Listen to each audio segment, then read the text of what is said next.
Well, hello everyone, and this is TIMEWRAP. Welcome to the very first episode. Well, this podcast is new, and I'm very nervous about this podcast. Starting out my podcast journey. You can check out my Instagram page, TIMEWRAP. You can check out my YouTube channel, which is also named TIMEWRAP, and I'm still working on it. Those.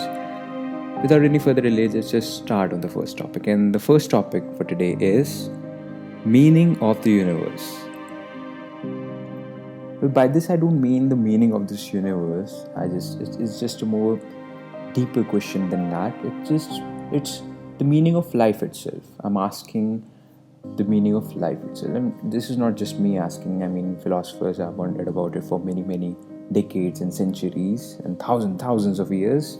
Perhaps before starting out to answer this question, I would just like to elaborate on the theory of thinking, what we thought before answering this question. Well, like the world that we live in, we see many imperfections, we see many problems that we have to deal with as a community and as an individual. We see these problems, we analyze them, and we find the best solution for these problems, right? Like if there's no water, we'll dig a well, or if there's, let's say, any ABC problem, we'll just fix it by using our intelligence, by being rational, right? So let's say there was a community of 100 people and there was a shortage of food. People would go out in groups, in hunting groups, and hunt for food and bring back the food for the whole community, right? If there was a shortage of water, the people of the community will get together. They'll think of an idea. Let's say the idea came out to be a well. The answer came out to be a well. Then we'll just dig a well and the water will be available for the whole community. So then there came a problem that people wanted to find a meaning. As life got easier and easier, people started to think more, wonder about many questions, and this question was the first one to pop in their head. What's the meaning of this? What's the meaning of life? What's the purpose of life? What's the purpose of the universe that we live in, of the earth that we live on? And many philosophers who had a great following created an answer to this problem. Now, I mind you, as time went by, the answers got better and better. I'll explain this how. From the starting of the days, there was always a problem that human beings faced. That was of lifting weights. For the communities to prosper, we have to find a way to lift weight more. More and more wood, more and more stone, more and more water holding capacity, more and more. We wanted to do that in the easiest way possible. So many civilizations found an answer to that question, and that answer varied all around the world. There was a geographic divide, there was a climatic divide, and there was a divide between civilization. There was no connection between civilization. It was isolated in many ways. So each set of civilization came up with their own answers. Like for lifting weights, some came up with a pulley system, or some came with the rolling stick system, or some came with the use of animals, horses, donkeys, elephants. And with the same concept in mind, we came with a solution for this problem, the meaning and the purpose. Why are we? What are we? What is the meaning of all this? What is the meaning of life? So we came up with different answers for this question. And these answers that philosophers gave, were formed into the first religion.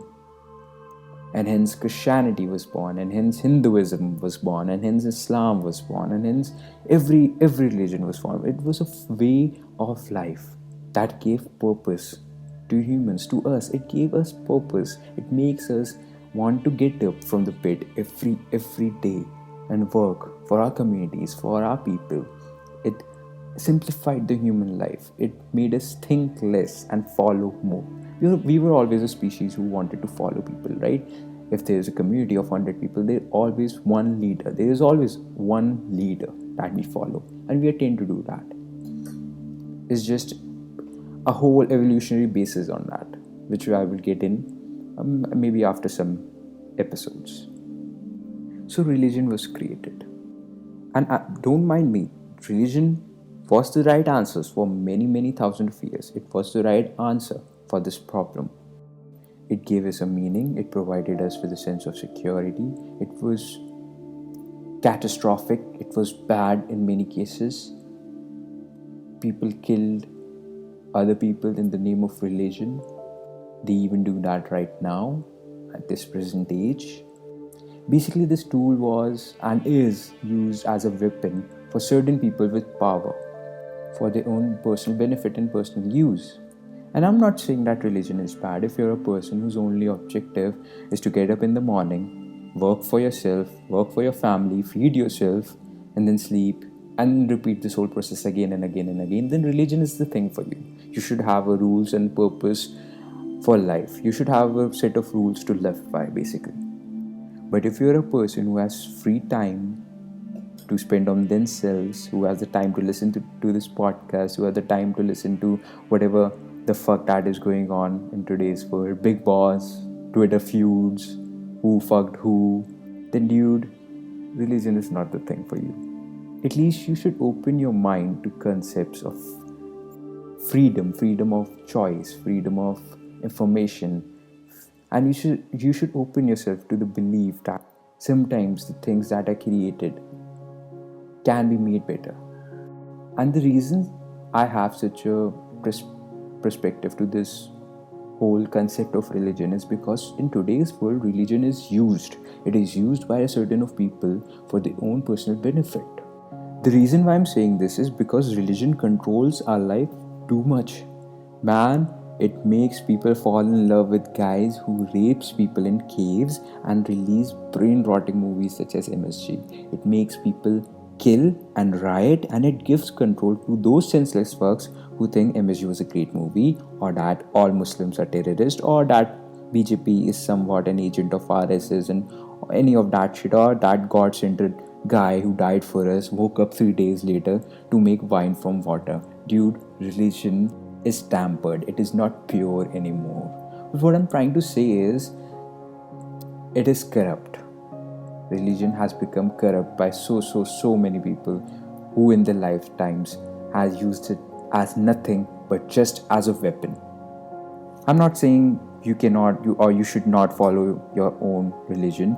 I mean, you can believe whatever you want. It's a free world and independent country. And now if religion is not the meaning, then what other weapon should answer this mind fucking question of what is the meaning of all this? And now I might take the aspect of different philosophers such as Friedrich Nietzsche, who is my personal favorite, but this question can be answered by another different weapon, and this weapon make more sense than any other thing.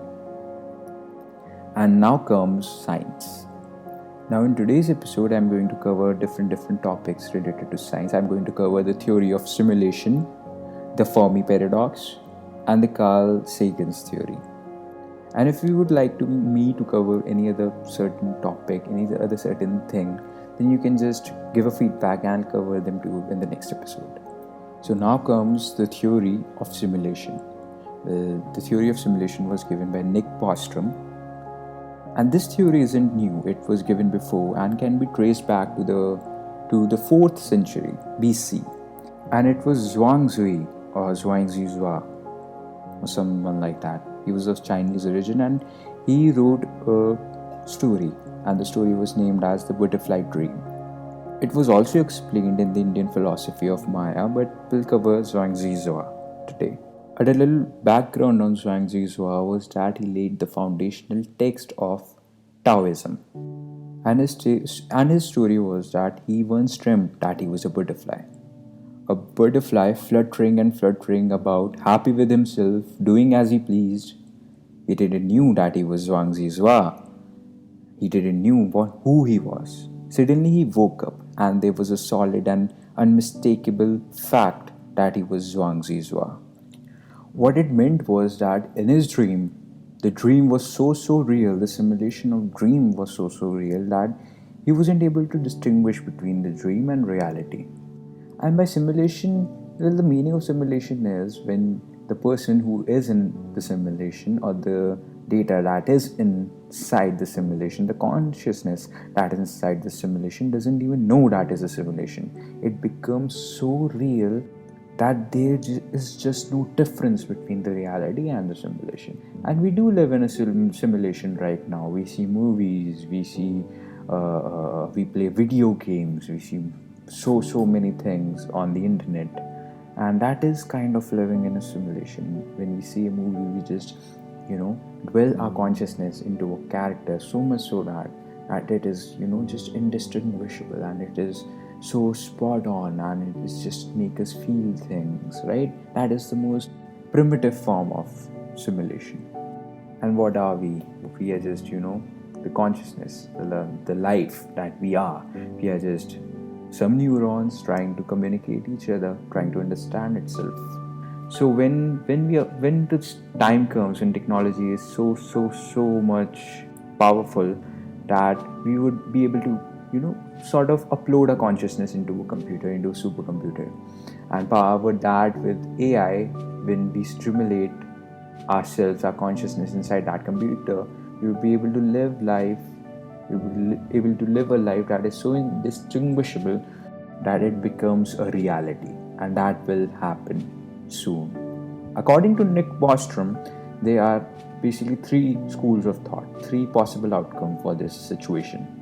The first one was that the civilization will collapse before we even achieve such immense computing power mutualized by AI that simulation would not be possible. What he meant by that statement is that we will probably kill our civilization before we achieve simulation, or before we achieve the breakthrough, the breaking point of artificial intelligence.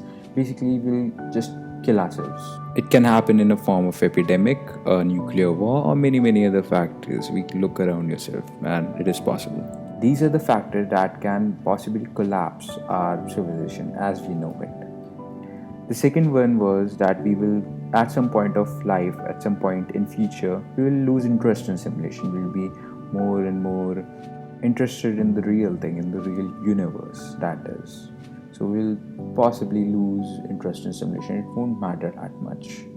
And the third one is that we will achieve power of simulation. We would be able to do that with supercomputers that are way more powerful than we have today.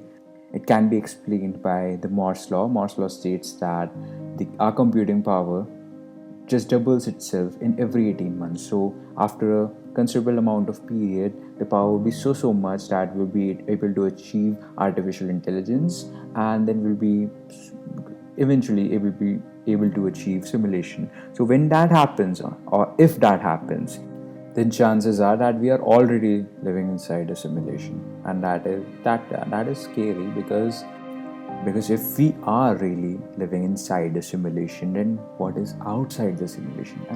And when we look at the nature of our universe, we see all these constant in physics. There is a gravitation constant, there is dielectric constant, all these constant on the basis of which the universe works. And the question arises, why are these constants present there? Well, there might be some guidelines for our universe. Under these guidelines, our universe might able to simulate itself. So I will go deeper and deeper into this in the next few episodes, but now we come to our second theory, the Fermi paradox, which I would cover in the next episode. Thank you for listening.